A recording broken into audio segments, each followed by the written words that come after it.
মানে একটা থিয়েটার একটা মঞ্চ থেকে একটা সিনেমায় চলে আসছে, সেটা অনেকখানি বদলে যায়। এবং সিনেমা অনুযায়ী আমাদেরকে একটা অ্যাডাপ্টেশন অফ অ্যাক্টিং তো করতেই হয়, শুধু অ্যাডাপ্টেশন অফ টেক্সট নয়। এবারে সেইটা যতখানি সুযোগ পেয়েছি করেছি। গোগোর সেই নাটকের সংলাপ, অথইয়ের সেই নাটকের সংলাপ, কিন্তু তাদের ব্যাকড্রপ আলাদা, তাদের স্থান আলাদা, তাদের বলার মেজাজ এক, কিন্তু কায়দা আলাদা।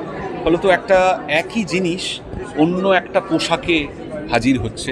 সেইটা আমি নিজে মনে করি অথই যারা স্টেজে দেখেছেন তাদের ক্ষেত্রেও একটা দারুণ নতুন এক্সপিরিয়েন্স হবে, এবং যারা প্রথমবার অথই পর্দাতেই দেখবেন তাদের ক্ষেত্রেও হবে।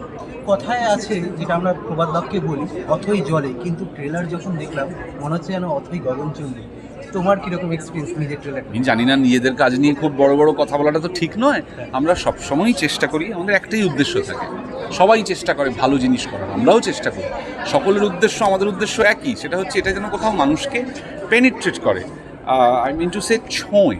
শুধু একটা গল্প তারা শুনলো, শুধু একটা গান, শুধু কয়েকটা লোককে দেখলো নয়, কোথাও যেন একটা স্পর্শ করে একটা চলচ্চিত্র গিয়ে। সেইটার ক্ষেত্রে অথইয়ের স্ক্রিপ্ট আমাদের খুব অ্যাপ্রোপ্রিয়েট মনে হয়েছিল। আমরা চলচ্চিত্রে সকলে মিলে সেই চেষ্টাই করেছি।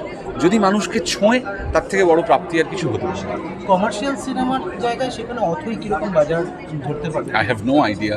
আমি একেবারেই বলতে পারবো না অথইয়ের বাণিজ্যিক সাফল্য ব্যর্থতা কীরকম হবে। এটা একমাত্র 14ই জুন থেকেই বোঝা যাবে।